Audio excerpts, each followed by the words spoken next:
मैंने सबकी सुनी और मेरे एक दोस्त से जब मेरी बात हो रही थी पाकिस्तान से, उनका ताल्लुक़ इसी से जो लॉ एनफोर्समेंट के इदारे होते हैं उन्हीं में सीनियर अफसर थे।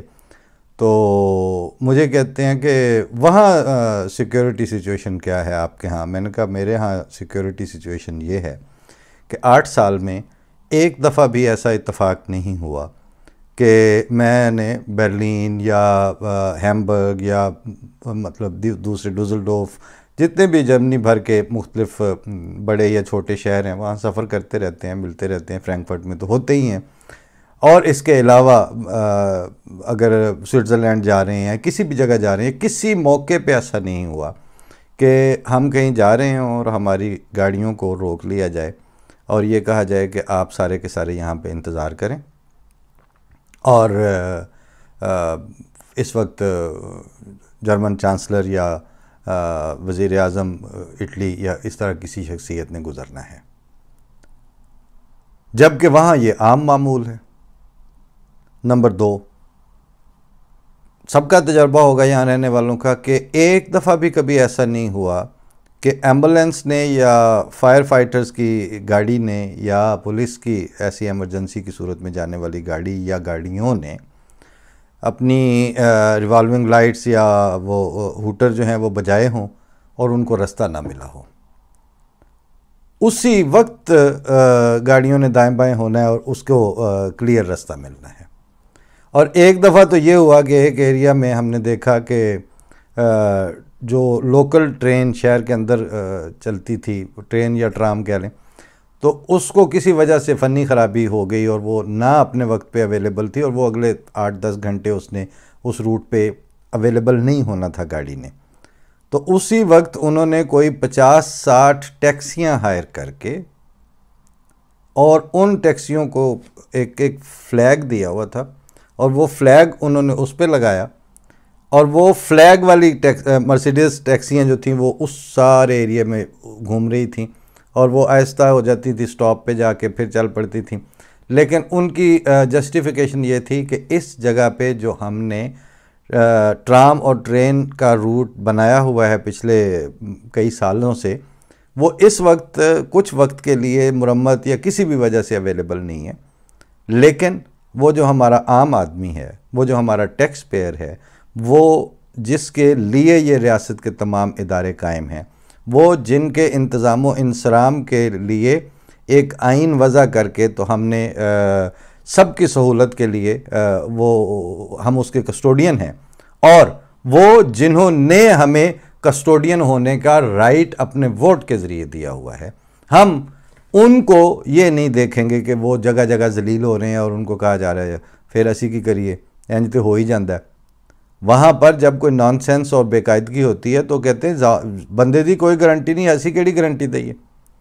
तो यहाँ जो तरक्की करने वाले या तरक्की को कायम रखने वाले मुआशरे या हुकूमतें या रियासतें हैं, उनमें ये हरकत नहीं होती।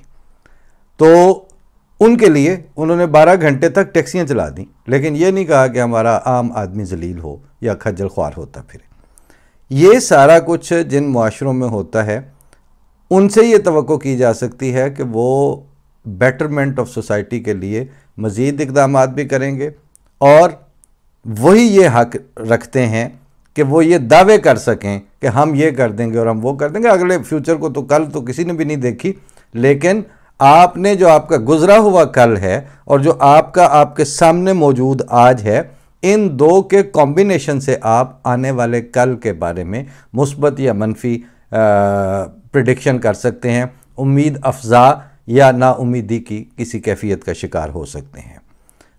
अब जहाँ के हम हैं और जहाँ के बारे में अक्सर बात होती है और जहाँ पर बकरे ज़बा करने पे FIR होती हैं और उस वक्त रियासत उसको एक नॉन इशू समझ के बिल्कुल बेहिस कहें या उससे चश्मपोशी में अपनी आफियत समझती है, वहाँ के बारे में आज ही मैंने एक दोस्त की सोशल मीडिया पे पोस्ट देखी, उसको मैंने वहाँ से कॉपी किया और आप लोगों के लिए रखा हुआ है कि आप एक नज़र ज़रा ये देख लें कि वहाँ पर इस तरह के सो कॉल्ड इक़दामात करने वाले और फ़ैसला साजियों में मुख्तलिफ़ हलकों में जीतने और हारने की हड़बूंग के ऊपर पूरे मुल्क की आबादी और उनके रिसोर्सेज और उनके एनर्जी को ट्यून करके और उसी की नज़र करके जो बैठा हुआ है मुल्क और कौम और हुकूमत, वहाँ पर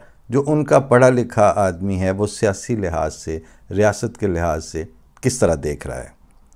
नाम मैं उनका दानिस्ता नहीं ले रहा क्योंकि उनकी बातें ज़रा ऐसी हैं कि जो फिर इनको काने को काना कहें या अंधे को अंधा कहें तो वो इस पे भी माइंड करता है ना।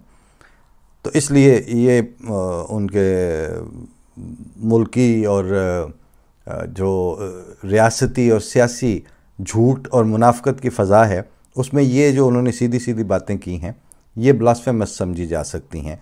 ये समझा जा सकता है कि जी ये इन्होंने कोई मुल्की मफाद के ख़िलाफ़ बात की है, जबकि ये उन्होंने सामने की बात की है। इत्तफ़ाक़ से पुराने जानने वाले हैं, बहुत पढ़े लिखे हैं, किताब से और मुताला करने की आदत रखने वाले शख्स हैं और अहमदी नहीं हैं। तो आम आदमी नॉन अहमदी जिसके बकरे ज़बह करने पे कोई FIR नहीं होती, वो सोच किस तरह रहा है, उसको फ़ील क्या हो रहा है। कहते हैं ये मुझे फ़ैसला महफूज करने की आज तक समझ नहीं आई। 8 साल में फ़ॉरेन फंडिंग केस का फ़ैसला नहीं आया। इस दौरान इलेक्शन हुए जिन पर इल्ज़ाम था, उनकी हुकूमत आई और ख़त्म भी हो गई, पर इलेक्शन कमीशन आज भी उस फ़ैसले पर सांप बनकर बैठा हुआ है। क्यों? यह है आम आदमी, पढ़े लिखे आदमी का सवाल। और कोई सवाल भी नहीं उठाया जा रहा कि फ़ैसला क्यों नहीं सुनाया जा रहा। ये तो सरीहन अवाम को मुगालते में रखने की कोशिश है। अगर जुर्म हुआ है तो सज़ा दें और अगर नहीं हुआ तो बाइज़्ज़त बरी करें। ये क्या ब्लैकमेलर्स की तरह इस फैसले को सियासी फ़ायदे के लिए इस्तेमाल किया जा रहा है। आसिफ जरदारी की सज़ा के बाद आज तक किसी हुकूमत ने किसी एक शख्स को भी मुजरम साबित करके सज़ा नहीं दी। हाँ, मीडिया पर पूरा मुकदमा लड़ा जाता है, बाकायदा सबूत पेश किए जाते हैं और मज़े की बात है जवाब भी मीडिया पर आते हैं। कभी भी कमरा अदालत में अपनी बात कोई साबित करने नहीं जाता। कोई केस कभी अदालत में पहुंच भी जाए तो अदालत बजाय अवाम को हकीकत बताकर मुतमईन करने के सियासी और गैर सियासी किरदारों की सहूलतकार बन जाती है। कभी फैसला ऐसा आता है कि दोनों तरफ वाले जीत का जश्न मनाते हैं और कभी फैसला महफूज हो जाता है। आज तक चैप्टर 10 भी महफूज है। ये रियासत है या माफिया? ये आम कहती है तुमको खल्क़े खुदा गायबाना क्या। वो जो अमन व अमान की सूरत हाल पैदा ना होने की जस्टिफिकेशन के तौर पर आम शरीफ आदमी के ख़िलाफ़ कुर्बानी करने पे पर्चा काट देते हैं 298C का, उनके आम इंसान का आम सादा जहन क्या सवाल उठाता है? कहता है ये रियासत है या माफिया जो अवाम को कसदन ला इल्म रख कर लूट मार करने वालों की पूरी मदद करती है। सियासी मंजरनामे पर किसी भी जीत के डंके बजे नुकसान अवाम का ही होगा।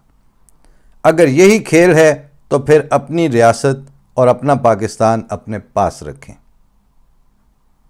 बॉर्न सिटीजन ऑफ पाकिस्तान के ये अल्फाज हैं।